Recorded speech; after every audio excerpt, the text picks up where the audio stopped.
1வது படிக்கிறப்ப இல்ல வந்து 4வது படிக்கிறப்பவே வந்து கானா பாட்டு வந்து பயங்கர அற்புதமான பாட்டா எனக்கு இருந்திருக்கணும். ஆனா அப்படி இல்லவே இல்லை. என் அப்பா வந்து என் வீட்லயும் குடும்பத்திலயும் வந்து அந்த பாட்டெல்லாம் பாடாதுன்னு சொல்லியிருப்பாங்க. லைக் வந்து எவ்வளவு ஒரு மோசமான சமூகம்ல இது. நமக்கு வந்து நமக்கு ரொம்ப க்ளோஸா இருக்கிற ஒரு ஆர்ட்டையே நமக்கு இழிவா சொல்லி கொடுத்துருக்குது. மோல் அடிக்கிறது இழிவுன்னு நமக்கு சொல்லி கொடுத்துருக்குது. நமக்கு ரொம்ப க்ளோஸான ஆர்ட், ரொம்ப ஈஸியா யாருமே சொல்லிக் கொடுக்காம நமக்கு பழகின ஒரு ஆர்ட் இது. யாருமே சொல்லிக் கொடுக்காம பேசின பழமொழிகள் இருக்குது, பேச்சு வழக்கு இருக்குது, மொழி இருக்குது. ஸ்கூல் டீச்சர் வந்து நம்மள வந்து முதல்ல இப்படி பேசாத, சேரில இருந்து நீ வரையா, நம்ம டிஸ்குவாலிஃபை பண்ணி ஊருக்கு வெளியே வச்சிருக்காங்களோ. அதே மாதிரி நம்ம பாடுற பாட்டு, எழுதுற எழுத்து, வாழ்ற வாழ்க்கை எல்லாமே லெஸ்ன்னு சொல்லிட்டு ஒரு டிக்னிட்டி இல்லாத ஒரு வாழ்க்கை நம்ம வாழ்ந்துட்டு இருக்கணும். மண்டில போட்டு போட்டு நம்ம பேசுறது, நம்ம பழகுறது எல்லாமே பிரச்சனைக்குரியதா மாத்தி வச்சிருக்கிற சமூகத்துல இது நல்லது, இது பாசிட்டிவ் அப்படின்ற ஒரு விஷயத்த வந்து யோசிக்கிறதுக்கே நம்ம வந்து பல வருடங்கள் வந்து நம்முடைய வாழ்க்கையில வந்து கடக்க வேண்டியது இருக்கு. கிட்டத்தட்ட வந்து இந்த கான்சியஸ் வரதுக்கு எனக்கு வந்து ஒரு 16 வயசு 17 வயசு ஆக வேண்டியது இருக்கு. எவ்வளவு சிக்கலுக்குள்ள வந்து நம்ம வந்து மாட்டின்னு இருக்கிறோம் அப்படின்றது ரொம்ப ரொம்ப முக்கியமா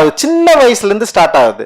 சின்ன வயசுல இருந்து நம்ம பேசுறது கரெக்டு தப்பு, இல்ல நம்ம பாடுறது கரெக்டு தப்பு, இந்த இது நம்ம இது எல்லாத்தையும் வந்து புரிஞ்சுக்கிறதுக்கே வந்து ஒரு ஸ்டடி தேவைப்படுது. அப்போ ஒரு 16 வயசுல 17 வயசுல நம்ம வந்து புரிஞ்சுக்கினதுக்கு அப்புறம் அதை வந்து நம்ம ஸ்டேஜ் பண்றப்போ நமக்கு ஒரு நம்பிக்கை இல்லை.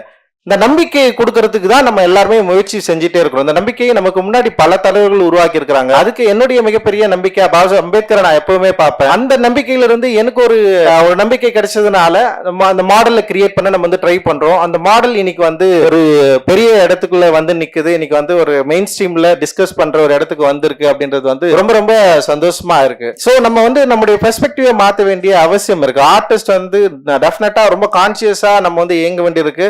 அந்த கான்சியஸ்னஸ்ல ஒரு பெர்ஸ்பெக்டிவ் கிரியேட் பண்ண வேண்டியது இருக்கு. கோணங்களை வந்து நம்ம திசை திருப்ப வேண்டிய அவசியம் இருக்கு. இங்க எந்த கதைகள், எந்த பாடல்கள், என்ன இதெல்லாம் இல்லைன்னு சொன்னாங்களோ அதெல்லாம் இருக்கு நம்ம பேச வேண்டியது இருக்கு. அப்போ எதிரா ஒரு விஷயத்தை நம்ம வந்து உருவாக்க வேண்டியது இருக்கு. அந்த உருவாக்குறதுல இருந்து பெரிய நம்பிக்கைகளை வந்து உற்பத்தி செய்ய வேண்டியது இருக்கு. அந்த நம்பிக்கை தான் வளரும் தலைமுறைக்கு ஒரு பெரிய இன்ஸ்பிரேஷனா மாறுது. அந்த நம்பிக்கை தான். அந்த நம்பிக்கை இல்லைன்னு வச்சுக்க, அவங்க வந்து இது எல்லாத்தையுமே வந்து விட்டு வேற எதையும் நோக்கி ஓடுறதுக்கான வேலை இருக்கும். ஸோ இந்த மாதிரி நிறைய விஷயங்கள்ல வந்து நம்ம தொடர்ந்து வந்து இங்க தமிழ் சூழல்ல இன்னைக்கு நடந்துட்டு இருக்கு அப்படின்றது நினைக்கிறப்ப எனக்கு ரொம்ப ரொம்ப பெரும் மகிழ்ச்சியாகவும் சந்தோஷமா இருக்கு.